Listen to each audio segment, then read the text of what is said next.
My daughter is 16 years old and in high school.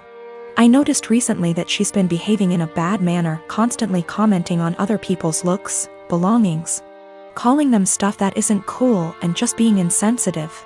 It's like she lost a filter or something, because usually she's polite, but my wife suspected that our daughter's sudden misbehavior occurred after she started hanging out with new girls from the school. Basically the mean type, and have picked on their behavior. I've sat with my daughter and had many discussions about how her behavior has been negatively affecting everyone around her. Our housemaid is the person most affected here, and my daughter has chosen her to be her target for hair, clothes, etiquette, criticism. She has complained about our daughter calling her offensive names like filthy and gross for cleaning certain areas in our house. I took a stand and explicitly told my daughter I'd punish her if she ever said stuff like that to our housemaid again. Last week my daughter had a party to go to. Earlier that day she called our housemaid filthy, so I grounded her by not letting her go to the party. She threw a fit and called our housemaid a liar, saying she never called her that. That was the end of it. Days later my daughter came to me saying she couldn't find her iPhone after looking everywhere. She asked me to call her number and I did. My wife and I were stunned to discover that the iPhone was ringing inside our housemaid's bag.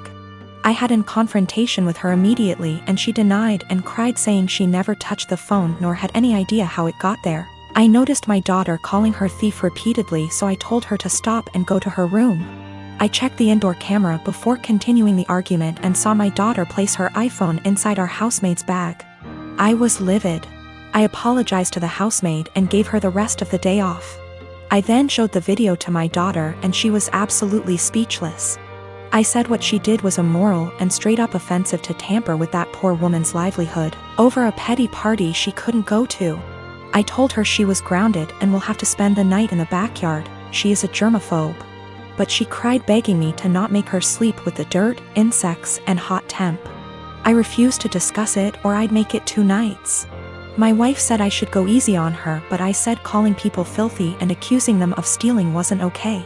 In fact, it was the absolute worst. I then went through with my punishment.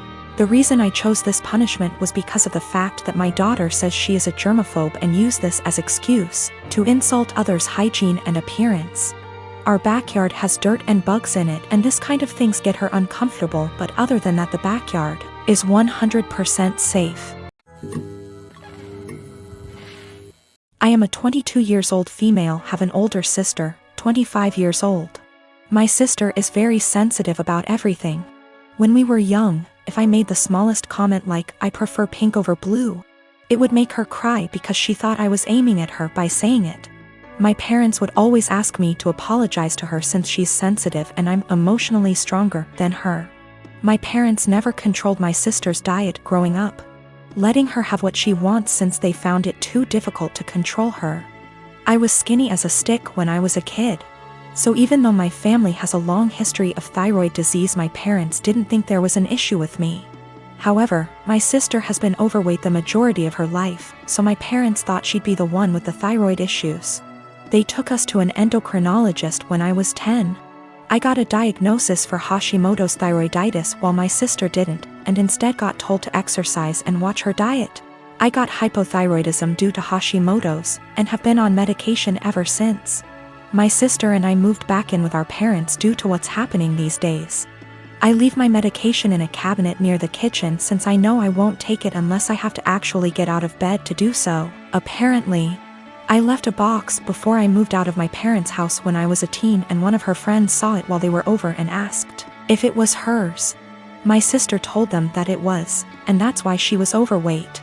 The box has Euthyrox written on it in big bold letters with a little picture of a thyroid gland next to it. So, yeah, pretty obvious it was meant for a thyroid condition. She's held up this farce for almost 4 years. I only figured it out when I saw her take a box of it out of my bag one day. I confront her on it, and she starts crying and telling me that she just didn't want anyone to mean to her because she's fat. She also says that it's not fair that the one with the normal weight gets the thyroid disease. I tell her to knock it off, and that she can't lie to get sympathy from people.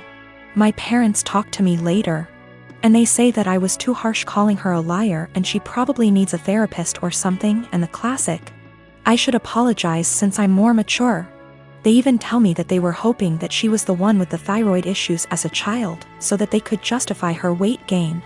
I ask them, so you wanted your daughter to be sick instead of admitting that it's your fault because you bought her McDonald's whenever she wanted it, and never made her exercise?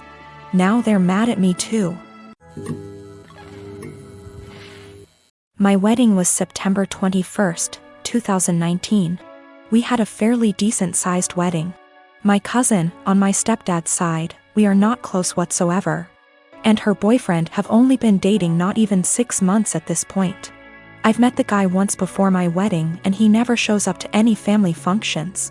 We're all having a great time at my wedding. My husband and I are mingling with guests while everyone dances. The next thing I know is my cousin's boyfriend asks the DJ for his mic and goes to the center of the dance floor saying he has an announcement to make and calls my cousin over. So, I rush over and say, nope, no one is getting engaged during my special day, especially during my reception. You can get engaged later tonight, but not right now. It's my day. Thank you for understanding, and I go to walk away. My cousin starts puffing and my aunt, her mom, starts yelling at me and calling me an entitled brat.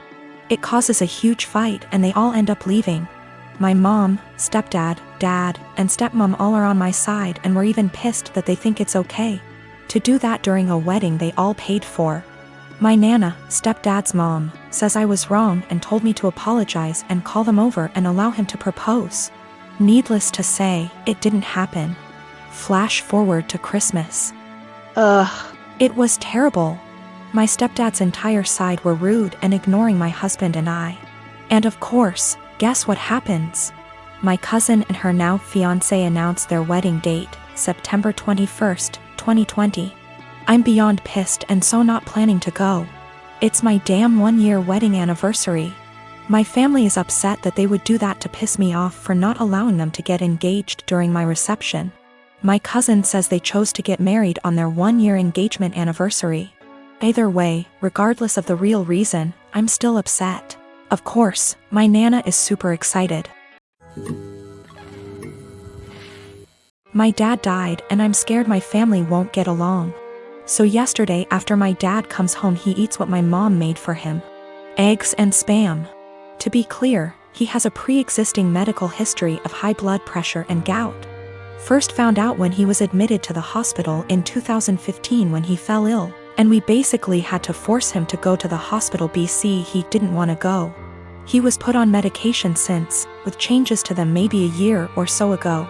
So back to when after he ate. My half-sister heard a thud around 740-ish and told me to check BC. She thought maybe my parents are arguing. I go down and see my dad on the kitchen floor, my mom behind him a few feet away, and I hear him snoring. I ask my mom a question, get worried, run back upstairs and knock on my sister's door. She calls my other sister and also tells me to stop wasting time, call 911. I was scared and frantic. I wish I called 911 or saw him when he came in so I could maybe have called sooner. They get frantic too and we all start yelling at each other and I try to maintain order also as I'm talking to 911 person. At some point in all of this my brother-in-law yells for help and I help him turn my dad onto his side. BC he said he could choke on his saliva. My dad stops snoring and we start panicking. The EMS tells us how to perform CPR but my sisters keep yelling and so I try to get them working together. They finally start working on it. One is doing compression and the other giving him air and sometimes rotating. Fire department and ambulance gets here and they start doing the same thing but also have defibrillators, and honestly, I'm just in shock still. It was maybe 8:03 p.m. when they came or so, I don't remember, it's all a blur. I checked my phone for timestamp, but I called twice so I forgot when original call was placed. They called it at 8:50 p.m. and I just began to lose it. My aunt comes and my sister is trying to call my dad's work to let his bosses know. We talk about how we want my dad's arrangements and agree on cremation. BC we don't have the money for anything else, but also my sister wants the remains. My mom is bipolar schizophrenic and my sisters and bro-in-law don't get along. Her because of a whole history that would keep you here forever if I tried to type it. My dad was a bad person but he still chose us and tried his best to provide regardless of his fallacies. He had my mom's back too, saying he wouldn't kick her out or place her in a mental home. My sisters kinda want that, I think, but I'm scared to talk about it. My mom is okay. Sometimes, but also acts up BC of her mental illness sometimes, and my dad and I were her constants regardless of what happened. My mom is old and still wants to benefit from some social security services that my dad had, but my sisters and I think we should get a majority control of his account. There's a lot of renovations to be done. BC he ignored upkeep of the house for a number of years, example, the roof. My mom is not very sad about the ordeal. BC she had a long history of mental abuse from my dad, and I understand, but we for some reason stayed together. It how to move forward except for one moment at a time, and I'm still waiting for funeral home to come pick up his body. It's 8:13 a.m. now, been waiting since night before. And I have been crying, but also I can't sleep, and I'm sorry if this doesn't meet guidelines. I just need to vent. Even though I told a few friends, I'm still in disbelief. How this will moving forward. I believe it can though. But it's hard to stay positive.